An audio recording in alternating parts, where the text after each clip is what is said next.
Nah, apa itu kritik sastra? Kritik sastra adalah kegiatan menilai, menganalisis, dan menafsirkan karya sastra dengan tujuan untuk memahami makna yang terkandung di dalamnya, serta menentukan nilai atau kualitas karya tersebut. Secara sederhana, kritik sastra merupakan tanggapan atau penilaian yang didasarkan pada analisis mendalam terhadap karya sastra seperti puisi, cerpen, novel, atau drama. Menurut Oleg dan Warren, kritik sastra adalah penerapan teori dan sejarah sastra terhadap karya yang konkret untuk menjelaskan dan menilai karya itu. Artinya, kritik tidak hanya mengungkapkan pendapat pribadi, tetapi harus didukung dengan teori sastra dan bukti dari teks. Selanjutnya, kita akan membahas tentang tujuan kritik sastra. Nah, tujuan utama kritik sastra yaitu pertama, memberikan pemahaman yang lebih dalam tentang makna karya sastra. Kedua, menilai kualitas karya sastra. Apakah karya tersebut baik atau kurang baik? Ketiga, membantu membaca agar lebih menghargai dan menikmati karya sastra. Keempat, memberikan masukan bagi pengarang untuk memperbaiki atau mengembangkan karyanya. Kelima, mengembangkan ilmu sastra melalui analisis dan interpretasi yang ilmiah. Selanjutnya, fungsi kritik sastra. Nah, apa saja itu fungsi dari kritik sastra? Yang pertama itu fungsi edukatif. Fungsi edukatif mengajarkan pembaca untuk berpikir kritis terhadap karya sastra. Kedua, fungsi apresiatif. Fungsi apresiatif menumbuhkan rasa cinta dan penghargaan terhadap karya sastra. Dan yang ketiga, fungsi evaluatif. Fungsi evaluatif menentukan nilai estetika dan moral dari karya sastra. Dan yang keempat, fungsi pengembangan. Fungsi pengembangan sastra memberi arahan bagi perkembangan sastra di masyarakat.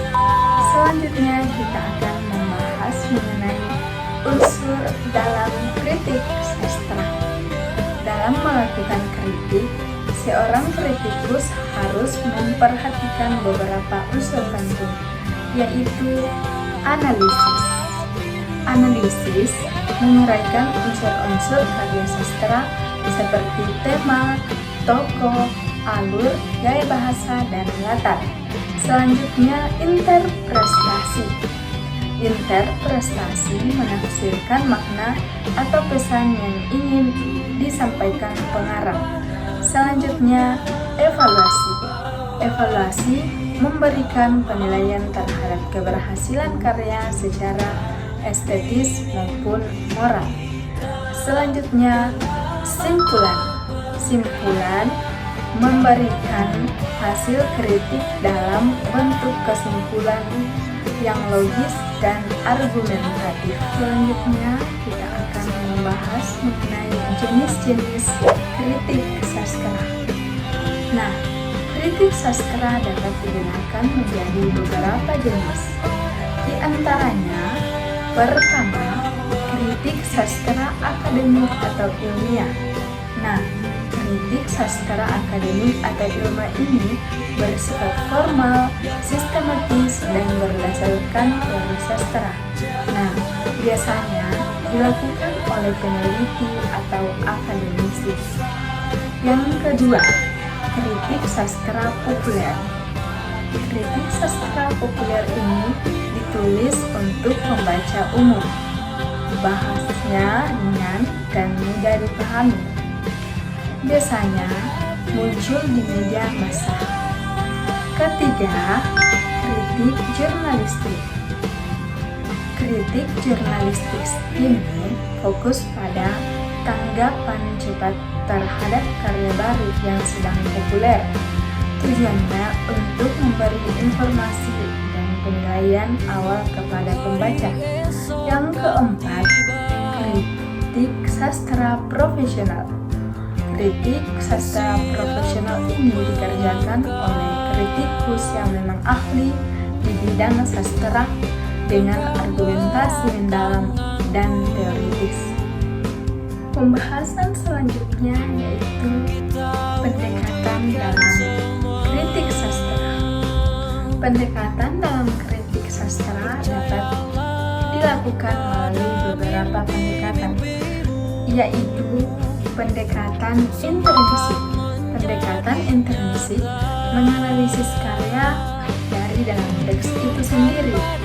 Misalnya, tema, alur, tokoh, gaya bahasa, dan latar. Selanjutnya, pendekatan ekstensif. Pendekatan ekstensif menganalisis karya dengan mempertimbangkan faktor luar teks seperti biografi pengarang, kondisi sosial, budaya, politik, atau sejarah. Selanjutnya, pendekatan feminisme. Pendekatan feminisme menyoroti peran dan representasi perempuan dalam karya sastra. Selanjutnya, pendekatan sosiologi sastra. Pendekatan sosiologi sastra melihat hubungan antara karya sastra dan realitas sosial masyarakat. Selanjutnya, pendekatan strukturalisme, semiotika, dan dekonstruksi. Pendekatan strukturalisme, semiotika, dan dekonstruksi yaitu menggunakan teori-teori modern untuk melihat struktur dan tanda-tanda makna